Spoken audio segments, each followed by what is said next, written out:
មានបងប្អូនយើងខ្លះណាគាត់មានបញ្ហាមួយគឺគាត់បែកញើសក្លៀកខ្លាំងអ្នកខ្លះទៀតបែកញើសបាត់ដៃបែកញើសបាត់ជើងអីចឹងទៅ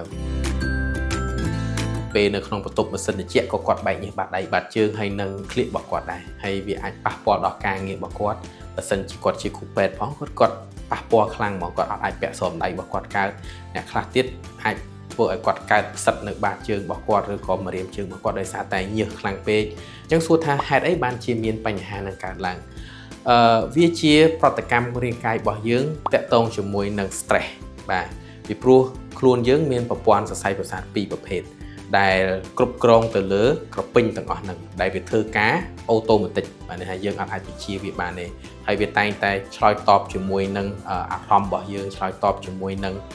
ការគិតរបស់យើងអញ្ចឹងជាទូទៅនៅពេលណាដែល stress ខ្លាំងគឺសកម្មភាពក្រពេញញើសហ្នឹងគឺធ្វើការខ្លាំងហ្មងបើសិនជាអ្នកទាំងអស់គ្នាចាប់អារម្មណ៍គឺគាត់ពេលដែលគាត់បែកញើសខ្លាំងគឺពេលដែលគាត់ចាប់ផ្ដើម stress ភ័យឬក៏រំភើបអីហ្នឹងគឺចាប់ផ្ដើមចេញមកហើយអញ្ចឹងសួរថាតើពេទ្យអាចធ្វើអីបានពាក់ព័ន្ធជាមួយនឹងការបែកញើសខ្លាំងខុសប្រក្រតីបែបហ្នឹងវិធីដែលមានប្រសិទ្ធភាពហើយនិងសុវត្ថិភាពហើយដែលងាយស្រួលជាងគេនោះគឺការចាក់ Botox ការចាក់ Botox គឺជាការដែលយើងប្រើប្រាស់ថ្នាំមួយយ៉ាងដែលវាទៅចូលហើយវាធ្វើឲ្យក្រពេញញើសហ្នឹងវា